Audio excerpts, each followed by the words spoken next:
Welcome to Positive Philter with your host, Philip Wilkerson, a podcast that focuses on friends, family, health, and career, with a little self-help along the way. Please join me in this journey for self-improvement, and I hope what I have to share will make you a better person, thus making the world a better place. I hope you enjoy the show. I hope you enjoy the show. Hello, ladies and gentlemen, boys and girls. This is Philip Wilkerson back with another episode of Positive Philter. If you've been a listener of the podcast, you know that a lot of the subjects are all over the map, but I like to use this voice and this platform to share something that's insightful for listeners, even a learning opportunity for me as well. And so I was presented with this opportunity by one of my former students, Nick DeGrossa, about the special things that the U.S. Census Bureau is doing in regards to parents. He knows that I'm a parent of two young children, Bennett and Miles, and particularly the parent toolkit that the U.S. Census is doing. And so he put me in connection with two lovely guests, Lem Wheeles and Vicky Glasier. So knowing just a little bit about them, I read their bio, but I would like them to briefly introduce themselves to my listeners. Hi, my name is Vicky Glasier, and I lead a program at the Census Bureau called Statistics in Schools. And our whole mission is to have families and kids know the data that we put out and that it can be cool, and to let them know about the importance of the census that's happening this year. And my name is Lem Wheeles. I'm a teacher at A.J. Dimond High School in Anchorage, Alaska. I teach social studies, mostly government and history, and I've worked with the Statistics in Schools program over the last 2 years on development of these lessons, both for teachers to use in the classroom, and then I've gotten to use them in my own classroom, which has been great. And then also this summer, we worked on adapting the Statistics in Schools program lessons for parents at home, especially as we moved into the quarantine period and things, and making it available for kids and for parents to use, and it's been a great opportunity. So obviously, just kind of going back to the mission of the U.S. Census Bureau, I think a lot of I've over the years has become more politically involved in understanding why it's important to participate in the census, particularly for how budgets are made, to know the demographics of the areas that that you're trying to enact policies. But can you both give a little bit of just an overview? Why is it important for accurate census data in general? So, I have two kids, and this is a civic year as well. And we did the census online, and trying to explain that pretty much everything as you go about your day, the services, everything from the roads that are being built to the schools, to the hospitals, to after-school programs, everything that touches us has usually some government funding attached to it, and we decide where that funding gets distributed by how many people live in each area. So if we don't have an accurate count, then there's a real danger that your community or neighborhood won't get the services that it's going to need for the next 10 years because we didn't know that you were there. So it's just super important that everybody be counted so that they get their share of the funding. I love that. And as a government teacher, of course, I have to add, the constitutional piece of it.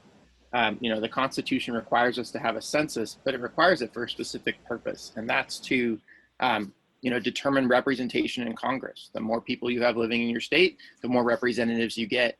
The thing that my students often find most fascinating and have the most questions about when it comes to studying our government is the Electoral College. And of course, we have a presidential election coming up here in a couple months. And the number of electors each state gets is tied to the number of members of Congress, which is tied to the census. So after the census is done for 2020, reapportionment will happen, seats will be divvied up in Congress again, electoral votes will be adjusted based on population changes, and by 2024, we'll have a new Electoral College map. And so that's something that my students have found really fascinating, even here as we're starting this school year. So, I ain't gonna lie, and I'm kind of smart. I am definitely terrible at math. Like, math was never my go-to, but I definitely align with I was a history major, and so seeing the bigger picture, and it does bring a little bit of purpose.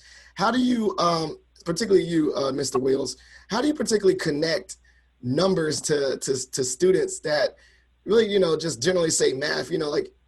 often say math is, I'm never going to use this math, especially, with statistics. I remember when I was in college taking statistics, I was like, I'm never going to use no T-score or any of these formulas. Why is math important? So how do you really connect numerical information to the everyday person?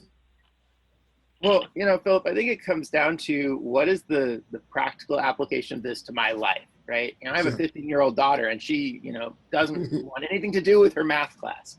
But it's the question of, how do I take this and make this real? And so when it comes to these, statistics, it's things like the Electoral College. It's those numbers, and kids care about that.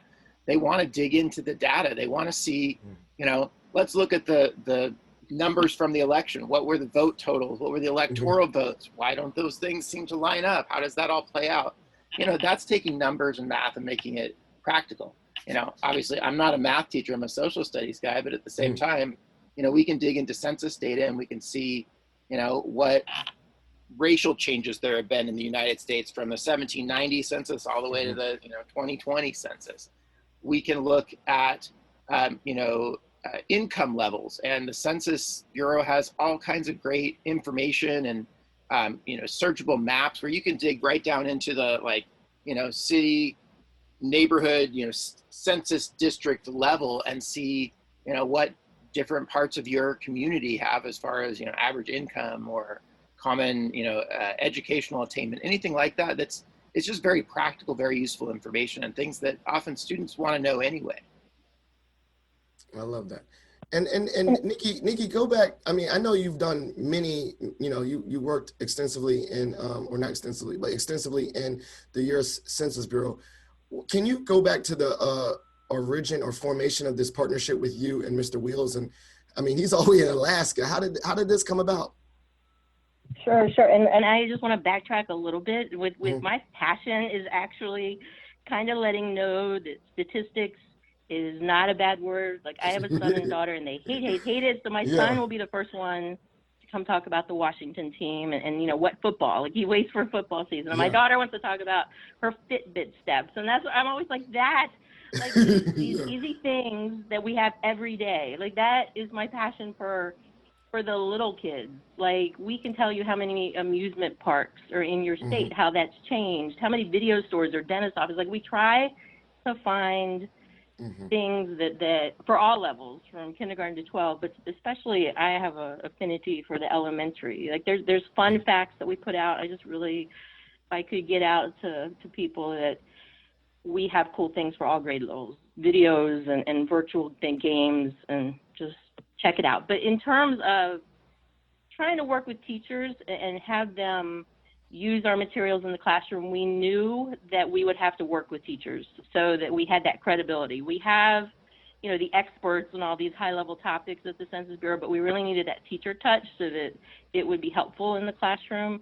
And that's where teachers like Lem have been so instrumental, because they help us create the materials to make sure we're on point with what teachers are doing, and they help us get the word out on social media and talking to other teachers. So it's been great having Lem and the other teachers. And now, I definitely saw it, and I did I did age appropriate. I looked at the parent toolkit. My son is going into kindergarten this academic year virtually. And so I definitely went to that section of the toolkit. You had it aged out. How did that come about, of making a parental toolkit? Especially, during this time, to have curriculum for parents at home? So, we have, I don't know if you got to see like our activity book, and we have webisode videos, details, but we knew that since we had kind of been aiming for the classroom, that we were all in the midst of a chaotic time. So we were going to try to give as many tips and ideas so that for parents like you could actually take it, and just share a little bit. I'm always like, just a little bit of data every day. And luckily for me, my son actually has an affinity for math already at 5. I don't know, he was watching a show called Number Blocks. I don't know if you're familiar with that. And now he randomly just, I don't know if it's a savant. I don't know if, my wife says he's advanced in math. I don't know, but he just comes out of nowhere and starts saying, I know 12 times 12. and he randomly just starts multiplying. So I'm definitely going to use this toolkit for him, because I want to foster that, because as a parent looking already, I'm like, I'm gonna get this dude a scholarship in STEM. that's where the money's at in regards to education. But in general, like, and Lem and Vicky, you can and bring about it. I saw the different levels of the toolkit. How do you determine what's age appropriate for different ages, for age groups? That's kind of where I came into the project. Is they were looking for teachers in different subject areas, because like Vicky said, math is not. Statistics are not just math. There's all these other connections to it, and so they had math folks, they had social studies folks like me, they had different subject matter experts, but then they also wanted to make sure that we had all the different grade bands covered. And so my certification is in 7 through 12 social studies, so I worked on both middle school and high school materials, working to make sure that they were age appropriate for the different grade bands. And then as we got into this spring and everything got crazy with the coronavirus and everything else, we pivoted to how do we turn this into things that parents can use at home, because parents are becoming primary educators. And so we look for ways to adapt it to make it workable, something, okay, here's what we do in the classroom, how could a parent do this at home with what they have in their house? And we just made those adjustments, having already set it up for grade level and age appropriate type activities. So were you able to, say focus group, but test it on some of your students? Or Vicky, were you like, hey, you said you have some children of your own. Did you like, hey, try this part of the, toolkit? Or, what was the informal, I know there's a formal testing, but did you ever like informally test it on the communities or the people that are around you in your life? Yeah, for sure. Well, yeah, my kids are definitely two guinea pigs, whether they want to be or not. Yes. Like, I don't care. This stuff is cool, man. One that shows landmarks like 100 years ago today, and then you see how like the country has changed in population and businesses, and I'm like, how I was like a journalism major. I am not the biggest fan, but I mean, this stuff is cool, and that's like my passion, trying to get people to know that. But yes, we also do virtual field trips, which our first one was with kindergartners actually, and that was great, because that was during the beginning of the shutdown. So just seeing all these little kids on Zoom and all over their houses and outside, but they loved it. We had a little quiz for them, and they thought they knew sort of like how many fast food restaurants. But we've done a lot of informal among the kids at the Census Bureau. I love that. And so obviously just some feedback. Obviously, what was some of the feedback so far that you've received in this, from these toolkits and from parents? It seems like they're really awesome. Have you gotten that direct feedback to kind of fuel you and let you know that y'all doing some of the good things and the right things right now? Yeah, for sure. I mean, we've been out on the road, and we've also done like webinars and talking to teachers, and the number of teachers across the country. Like, we have a middle school video that has this very charismatic little boy, and he gives a quiz at the end. And I had quite a few teachers say, yeah, I sent that to my students. Like, it's the best video ever. And we have a virtual field trip where kids came into the Census Bureau, and the director kind of did a Jeopardy type quiz with them. And we definitely, when I have the ability to talk to teachers, and especially social study teachers, we do get positive feedback, which does fuel me and my staff, because we feel like we are reaching some of the people with trying to understand that the census can be cool. It may not seem like it at first, but I love it. I love how you say this. Cool. And the reason why I love that is that, like, I could tell that this is a passion for you, and that you're excited about it. I even see your voice changes, and so I know that this is something that you really want to get others excited about. And there is a notion that, like, it's so hard that when we're adults to say what's cool for kids or whatnot. And like, I definitely think that things as I've gotten older are cool. Like, wow, I wish I would have thought this was cool earlier. Like, how much this knowledge is power. Knowing, like, even I love taking, like I said, now that you brought it up, and it brought up to me, like, I never thought that I wasn't a fan of, I told you, joking around the T-score and all that, but I really, really do nerd out on sports and knowing who has a good baseball average or win-loss record or how many touchdowns to interceptions ratio. Like, and I didn't realize over time, like that is actually math. It's just like, Yes. how do we find that coolness in it and that like excitement in it? Exactly. That's one of our challenges actually is, we work with all these very hardcore statisticians, but we push them as much as we can. Like, they want us to say manufacturing of the, this whole term. And I'm like, okay, an 8-year-old will not care about that. Yeah, I love that. I mean, my kid, I bet if you said how many number blocks and counted that, but if you said some, I don't know, the demographics of the number, I think he would have checked out by the end of the word demographics. So No, I definitely think, especially as you know, with journalism, that messaging and language is everything. How you deliver the message. We literally could be talking about the same thing, but how you make it digestible for certain people, certain groups is really, really important. And I think one of the things I thought about too is how do we make this information digestible across cultures, across identity groups. Is there any thoughts that you had onto that? Like, how did you make this digestible to just a wide range of people? As we know, America is one of the most diverse countries in the world. How did you try to make sure that this was inclusive and diverse for a wide range of students? Yeah, for sure. Going into creating the new activities to promote the 2020 census, we had that comment, like, well, this is great if you're in, a school in New Hampshire, but it's not so great for us out in Albuquerque. But we made sure that for every level of school, some of our activities were all about diversity. So, somewhere somebody should be able to see something they recognize, whether it is cultural diversity or racial diversity or, a whole range of things. We've tried to cover the best we can. So, Mr. Wheeles, going up and down with this, for you, what would be success in regards to this program? What does success look like, at the end of 2020 and you do a review of this parent toolkit? What would success of that program look like to you? I think success is parents and children knowing about the census and knowing what is available out there to them.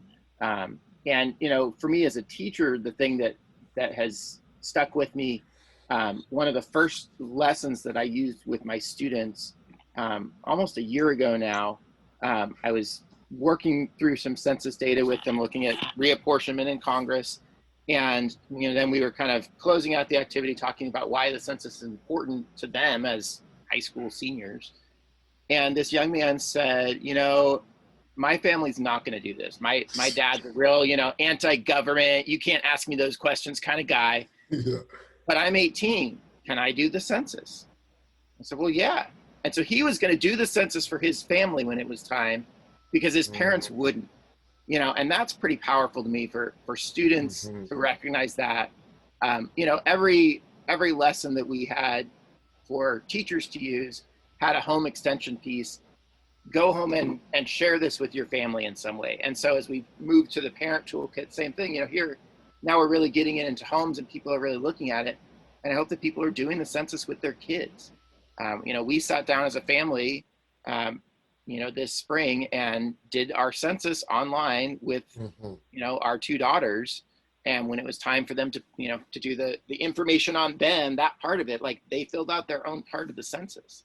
And that, that's the agency. It's the real life application. It's not just, some numbers. It's not just some abstract thing. This is real. You can do this. Your kids can be a part of it. And it can make a difference. Man, I was smiling because I think that, participating in the process, participating in your government, I think that a lot of people feel like it's a full disconnect, right? Like, and they feel like they have no voice in that process. And that you said the word agency, and that really lit me up, because I know I really encourage, being a member of Alpha Phi Alpha, we really encourage that voting. We think voting all the time. We say, first of all, we vote, right? That's one of our mottos.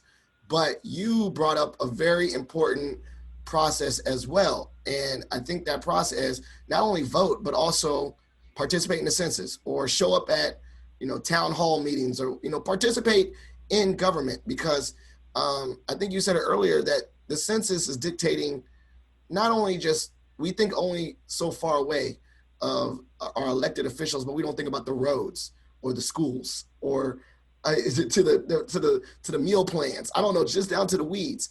And I don't know, I just really lit up when you said agency, because I am a man that is all about taking control of what I have control over. And I think that has really helped me see the bigger picture. It's like me filling out how many people live in my home. While I thought that's just me filling out how many people live in my home, I'm really making a systemic change, or participating in that. So thank you for that. Is that kind of like aligned, or am I just kind of going on a little rant there? No, I think you're totally right there. My 11-year-old asked what we were doing it, like, why are we doing this? What's the point? Mm-hmm. And I was able to point out to her, she had just been pretty upset about the fact that our school district was going to be cutting a program in her school that had been really important to her. And I said, the reason that they have to make cuts like that is because of funding. Well, if we make sure that our state is counted fully, then we can maximize the funding our state gets, which means some of that funding is coming to your school, and it's going to be able to help with programs like this one that's important to you. And, it's all about that. How does this impact me? How does this impact our community? How can I contribute, make a difference, and be a part? The government is not some abstract concept out there that acts upon us. It's made up of people like you and me. This is one of the many ways we get to have a part in it.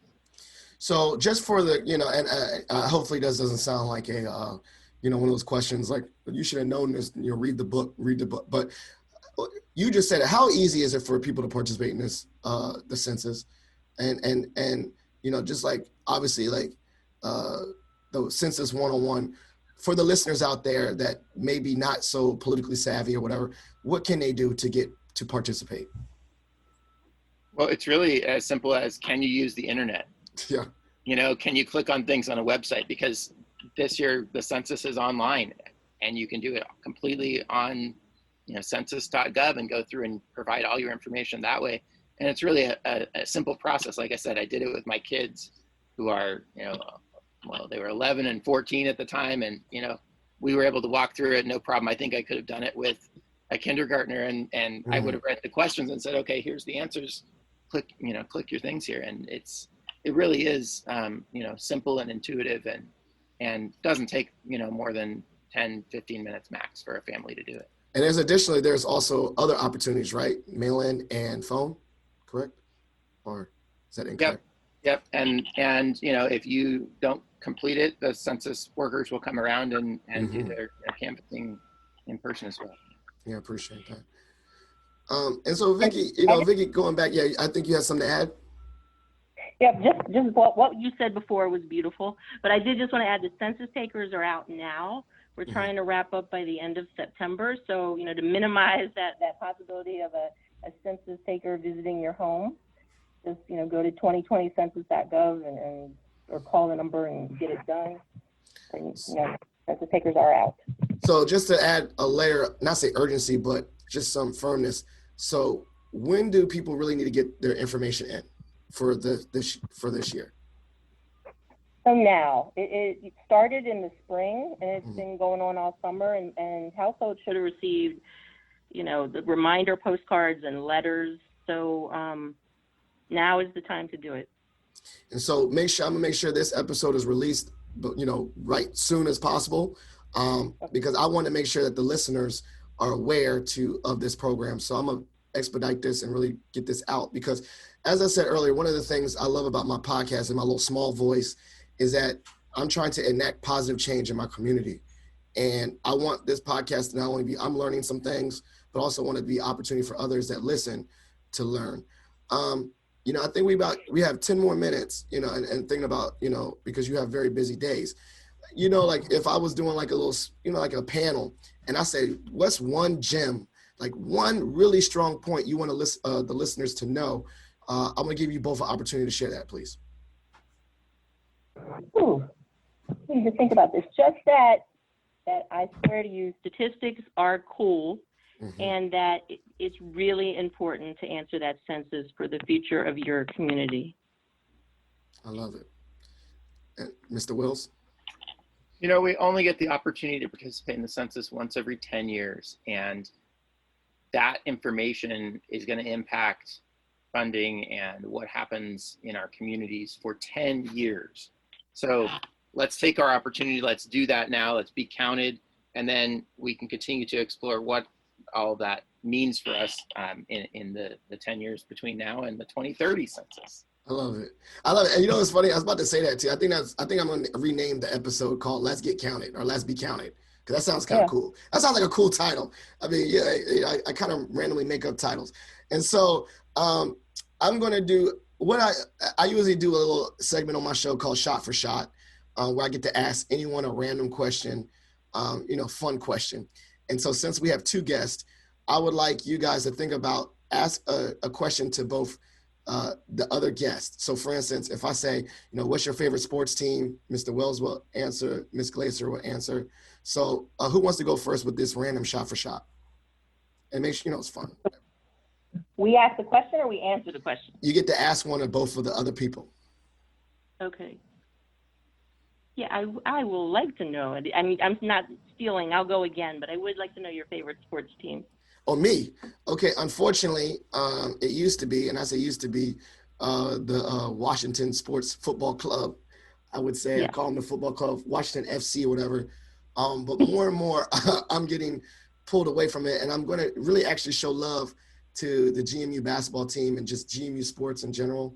I really am starting to enjoy college sports more, where it's just really kids that have a passion for a sport and kids that using that sport to get an academic opportunity. And then also I get an opportunity to like actually work with them. So seeing them like really like have a holistic experience. So I'm going to go right now, anything that's related to college sports, and particularly the community that I'm in. And I like high school sports. I got to show love to my old high school, Mount Vernon. They had a really good football team last year. And so now I'm more invigorated with that. So those are my favorite sports teams at the moment. Nice. And agree about my son's been a Washington fan forever, but for the first time after kind of this crazy year, he's like, I don't know. I might be going to change him up a little bit. How about you, Lem? Well, my favorite professional sports team is the Minnesota Twins, but really my favorite sports, I got to say, like the high school sports are a big thing to me, obviously being a high school teacher. And so the Dimond High School hockey team is the the best live sports I've ever enjoyed, and been a Dimond hockey fan since I was in high school. I go to the high school I teach at the high school that I went to. There we go. That's what I'm trying to say. That's pretty dope. Yeah. And so, it's a passion, maroon and gold are our colors, and people often like to say, oh yeah, Mr. Wheeles, he bleeds maroon and gold, and that's probably true. I love that. it. So Mr. Wheeles, your question for the both of us, and we'll wrap up. All right. I want to know who your favorite teacher of all time is. Okay. So I have, as an educator, I got love for all my teachers, but I would say that one of the most impactful teachers that I've had, and we stay in touch I have two. So I got to give love to two teachers, particularly. And so one, in the 10th grade, I participated in an all-black male class, like a leadership class, by Mr. Holbrook. And, he rose the ranks, became a principal, and now he's really doing big things in the community on the admin side. But that class changed my life because it was a class of all black males in the 10th grade. My best man at my wedding came out of that class, my friends, and it just changed my life. And it was just about a support group. It was one of those 7-period everyday leadership class where you just go there and do your homework and stuff. And we had guest speakers. And I think that class changed my life. Like, honestly, to be in a group, I always say there's a positive peer pressure, right? Getting young people of same identities in the same room and being in that journey together. So shout out to Mr. Holbrook. I always shout him out, much love. And then I stayed in touch with him. One of my favorite professors in college was H. Galfan. Shout out to him. He's a history professor. He made history dope. I was a business major at JMU, and I switched because of his class. I saw the passion in history. We stay in touch via social media. When I'm in Harrisonburg, I get a chance I stop by and have like coffee with him or lunch with him. So he's just really been impactful in my life as a great teacher. And similar to what Glasier said, he made history cool. Like he legit did. Like he was young. I thought he was like a grad student when he was like in his like late 30s. I thought he was still in his 20s because he would have a longboard and he would ride his skateboard around campus. Like that was the kind of professor he was. And so those are the two educators that stand out in my life. How about you? So I had some great teachers all along the way, but in thinking about this, there is one that I had in college, and he was actually kind of like a visiting teacher, and he worked at the Philadelphia Inquirer. And the one thing is he pushed us outside our comfort zone, and I still quote him to my kids to today, whereas he said, you go figure out what you're afraid of doing and do it. Like, that's the only way to live life, because I have so many like little fears, or I would stop myself. And I'm like, that is actually true. You can't like hide. I'm afraid to get on this podcast, or I'm afraid to go, like, figure it out and go do it. That's the only way to excel. And my kids hate hearing it, but I agree with that philosophy. And I just kind of cement that out all through, educators. That gives me pride. Like, obviously, I don't think a lot of people go into the field of education for the almighty dollar.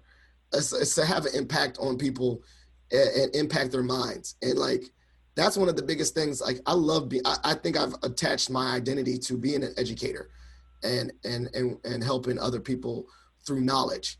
And, I think this podcast is just an extension of that. So, I love that. Like when you quote that and like, I don't know, maybe down the line, someone's going to be like, yo, Phil was that weird, crazy guy, but he had an impact on me, and they say some random stuff I said. They'll probably, it's funny about quotes like that, as I bet if you go to that professor and you say, you said this to me, they'd be like, I did? They don't even remember. like they don't remember the impact that they have on people, but kids will remember that. They'll quote them, So I found that very interesting. Definitely. I think in most interactions with people, that sometimes I've had people come to me and say, yeah, you really helped me, like go to school or do this. And I'm like, what? I did. Yeah. We all are teachers in a way. Yes.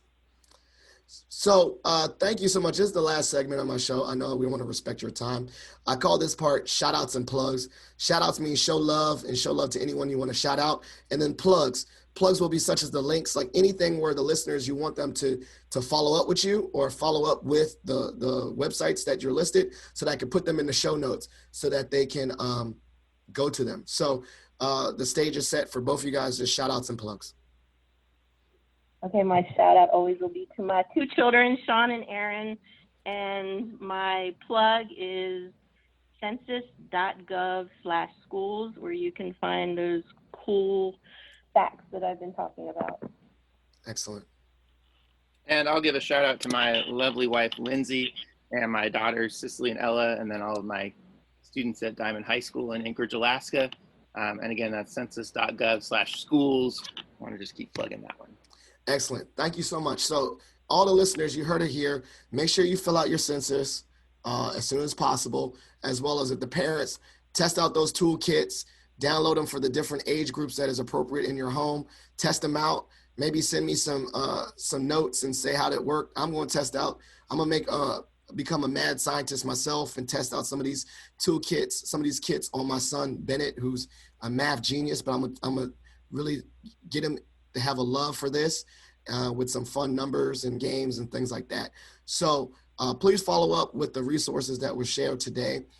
Positive Philter listeners, please follow up and share this episode with your family and friends, or follow Positive Philter on all social medias. Positive is spelled positive and filter with a PH, because I'm clever. And also, if you have a voicemail you want to leave for the podcast, please call 571-336-6560. That's 571-336-6560. Sharing positivity and information is all that we ask. Have a good day, everybody. Thank you for listening to Positive Philter, a podcast that focuses on family, friends, career, with a little self-help along the way. If you enjoyed this podcast, please share it with your family and friends, and like the Facebook page, Spreading Positivity of Movement.